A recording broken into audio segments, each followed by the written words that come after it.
Jaja Binks, Jaja Binks. Me say your humble servant, Jaja Binks, Jaja Binks. Oh, muy, I love you, Jaja Binks. Me say go Jaja Binks. Hello everybody, some would say I'm the Reverse, and welcome to my review for The Bad Batch, episode 11, titled Devil's Deal. Let's get right into this review, starting with my general thoughts. If you guys watched my review for episode 10, Common Ground, you would know that I really didn't enjoy that episode very much. And this episode is completely different. I really enjoy this episode. I've seen a lot of people hating on this episode, calling it filler, saying that, oh, there's no Bad Batch in this, it's a filler episode, it sucked. But I thought it was really good. I thought it was easily the best, it was the most well-made episode thus far, out of all of the 11. I think it had the best animation, the best music, the best pacing, the best action, some great voice acting, just some awesome stuff in here. So let's start off with what happened. So this episode, like I said, there's not a lot of Bad Batch at all in this. Clone Force 99. It's really a side story about Ryloth. It's the start of a multi-episode story arc about Ryloth. As far as I can tell, this is a 2-episode arc. Next episode is called Rescue on Ryloth. But it could be 3 episodes, it could be 4, I don't know. This could run until the very end of the season, as far as I know. Probably won't, definitely won't. But yeah. I thought this episode was really fun. It follows Cham Syndulla and Hera Syndulla, which I'll get to later, of course. And it follows a few Imperials like Admiral Rampart and Crosshair and stuff. We get a little bit of Bad Batch. A little bit. Oh, excuse me. It's like 5 a.m. right now when I'm recording this. We got a little bit of the Clone Force 99 and Omega and stuff, which was fun. But yeah, so let's talk about it. So this episode picks up basically kind of a similar storyline as last week's. The Empire is, occupying these different planets. Last week it was Raxus. This week it is Ryloth. And, before last week it was a separatist planet getting occupied by the Empire. This one is, I think, if I remember correctly, the Republic. This is a Republic world by the end of the Empire, or by the end of the Clone Wars. So yeah, but I think this one was much better, just because it's a familiar planet to us, a much more familiar planet to us, because it was just much more prevalent in the Clone Wars than Raxus was. So I just really enjoyed seeing that. We got some new characters. We got to see Hauser, a clone commander named Hauser. He seems really intriguing. 1, he still has painted armor, which is really interesting. 2, he seems friendly, and he's not super robotic like the other clones. So, does he have a chip? Did his chip not activate? What is happening with him? I'm intrigued by him. Yeah, I'm really intrigued. So yeah.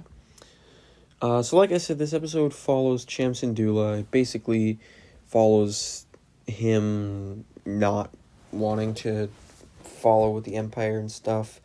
And we have Orn Free Taa, who does want to follow with the Empire and all that. So we have these different clashing parties. And if you think back to the Clone Wars, Cham and Orn Free Taa didn't like each other at all in the Clone Wars, and that, of course, transitions into this as well. So yeah. So I'm not going to talk about in detail. I'm not going to talk in detail about the plot a bunch. I'm kind of tired, and there's not really much to talk about in terms of the plot.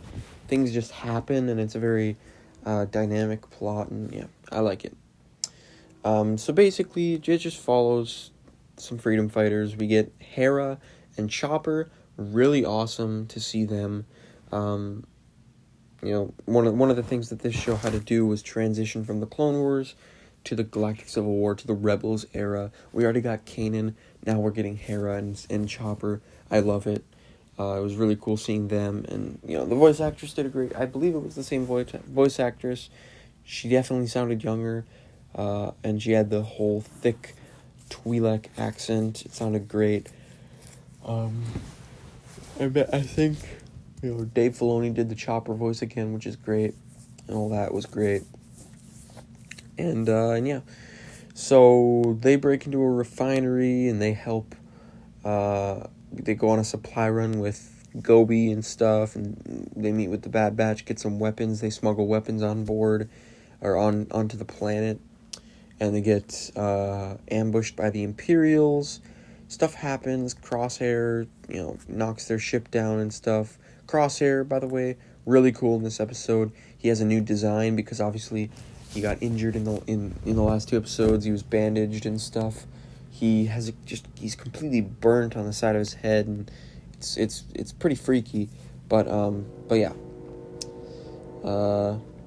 Trains in the background. Sorry if you can hear that.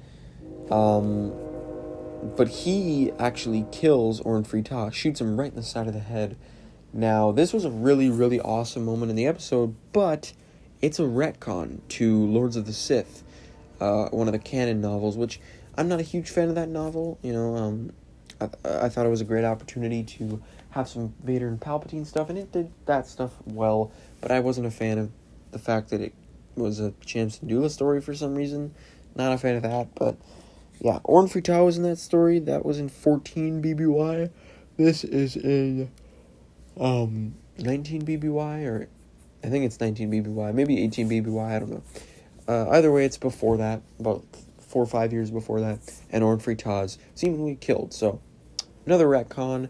Dave Filoni, he doesn't really care about continuity.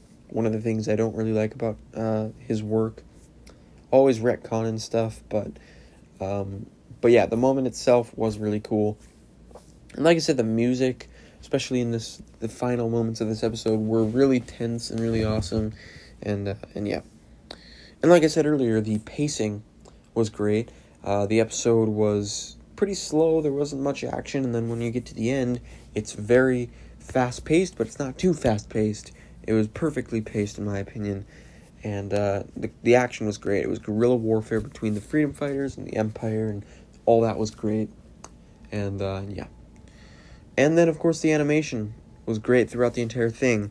Hauser looked great. Crosshair looked great. Rampart looked great. Cham Syndulla, Hera Syndulla, Chopper looked great. Ryloth looked great. The Empire looked great. All of it looked great.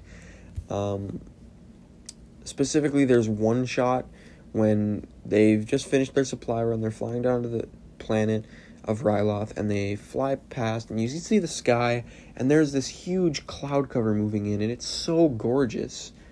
Like, it looks like a Ralph McQuarrie matte painting. It looked so beautiful. And then they're going into the canyon, and it kind of looks like Attack of the Clones, Tatooine, when Anakin's moving through, Tatooine, going to save his mother and stuff. Very reminiscent of that. Just the colors and the landscape and the desert. Everything just looked wonderful. It looked great in this episode. So yeah. A lot of people didn't like this episode, it seems. I really, really liked this episode. Had the best animation of the whole show, had the best music, had the best pacing, had the best action, had the best voice acting. Who cares that Clone Force 99 wasn't... Personally, I'm not here for Clone Force 99. Of course, they're an important part of the show. They're the main characters, for God's sakes. But honestly, the fact that this episode didn't really have any of Clone Force 99 doesn't bother me, because the main reason that I was excited for the show is it's the beginning of the Empire. We have... It's a Clone Wars spin-off, so there's potential for Clone Wars characters to show up, and Rebels characters, and we've been seeing that. And, it's hitting on all cylinders for me, and people have a problem with filler episodes and stuff, and yeah, last episode wasn't my favorite, but this episode was really, really fun. To me, the filler episodes have been a lot of fun. Still, I don't get why people haven't learned yet. Filler episodes are not a problem. I mean, look at The Mandalorian Season 2.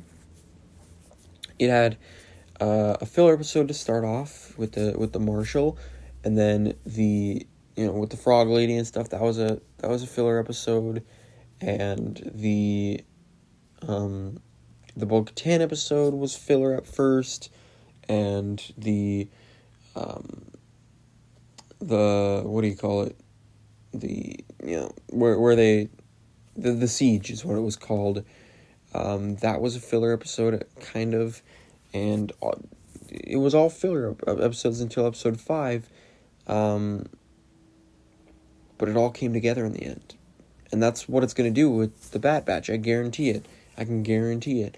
And even if it doesn't, the filler episodes are entertaining. I don't know why people are so, they gotta have masterpieces week to week to week. That's not what this is. This isn't friggin', we're not, think about the Clone Wars. The Clone Wars took 4 seasons to get going.